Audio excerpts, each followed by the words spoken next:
আমার বাসায় মুরগির এই ঝোলটা যেই দিনই রান্না করা হয় সেই দিনই ভাত একদম ফিনিশ হয়ে যায়, একদম আঙুল চেটেপুটে খাওয়া হয়। মুরগির মাংস সবারই অনেক বেশি পছন্দ, তবে এক একজনের রান্নার ধরন এক এক রকম। আসসালামু আলাইকুম, কেমন আছেন সবাই? আজকে আপনাদের সাথে আমার বাসায় কিভাবে মুরগির ভুনাটা করা হয় সেটাই শেয়ার করব।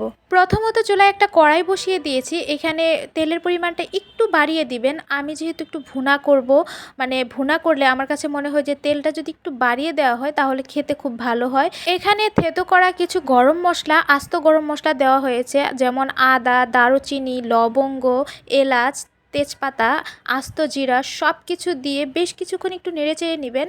এখানে পেঁয়াজ কুচি দিয়ে দেওয়া হয়েছে, আপনারা পেঁয়াজ কুচির পরিমাণটা একটু বাড়িয়ে দিবেন। আমার কাছে মনে হয় মুরগির ভুনা যখন করবেন পেঁয়াজ কুচিটা যদি বাড়িয়ে দেন তাহলে খেতে খুব ভালো হয়। তারপর পেঁয়াজটা বেশ কিছুক্ষণ ভেজে নিয়ে এখানে আদা, রসুন আর জিরা একসঙ্গে ব্লেন্ড করে নিয়েছিলাম, সেটাই মিশ্রণটা দিয়ে দিয়েছি। আর দিয়ে দিয়েছি এখানে ফ্রোজেন করা কাঁচামরিচ বাটা। আপনারা চাইলে বাটাও ব্যবহার করতে পারেন, কুচিও ব্যবহার করতে পারেন, কোনো সমস্যা নেই। এখানে আমি বাটাটা ব্যবহার করেছি। এখন তেলের সঙ্গে এই বাটা মশলাগুলোকে খুব সুন্দরভাবে বেশ কিছুক্ষণ ভেজে নিতে হবে, যতক্ষণ পর্যন্ত কাঁচা ফ্লেভারটা না যাচ্ছে সেই পর্যন্ত ভেজে নেবেন। নেওয়ার পর এখানে পানি ব্যবহার করেছি কিছুটা, পানি দেওয়ার পর এখানে হলুদের গুঁড়া, মরিচের গুঁড়া আর পরিমাণ মতো লবণ দিয়েছি। আপনারা চাইলে এখানে ধনিয়ার গুঁড়াটাও অ্যাড করতে পারেন।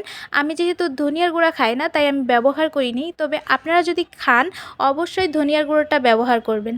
তো তারপর ঢাকনা দিয়ে জাস্ট ঢেকে দিয়েছি। এখন এই মশলাটা খুব সুন্দরভাবে কষিয়ে নিতে হবে।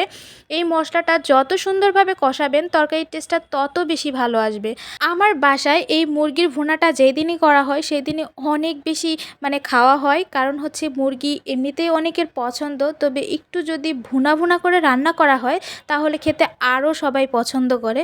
তারপর মশলাটা খুব সুন্দরভাবে কষিয়ে নেওয়া হলে এখানে মুরগিটা আমি দিয়ে দিচ্ছি, খুব সুন্দরভাবে কেটে ওয়াশ করে নিয়েছি। এখন মশলার সঙ্গে এই মুরগিটা খুব সুন্দরভাবে মিক্সড করে নিতে হবে। মিক্সড করে নিয়ে জাস্ট ঢাকনা দিয়ে ঢেকে দিবেন। ঢাকনা দিয়ে ঢেকে দেওয়ার পর দেখবেন যে অনেকটা পানি উঠে গিয়েছে, তো সেই পর্যায়ে আপনি পানি অ্যাড করতে যাবেন না।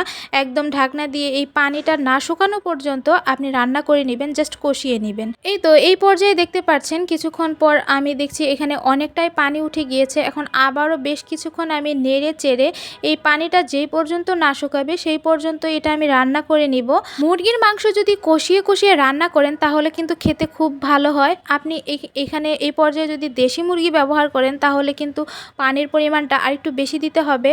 আমি যেহেতু এখানে নর্মাল যে পাকিস্তানি মুরগি বড় সাইজের একটা মুরগি নিয়েছি সেটাই রান্না করছি, তো এখানে আমার একবার পরিমাণ পানি দিয়ে দিলেই রান্নাটা একদম কমপ্লিট হয়ে যাবে।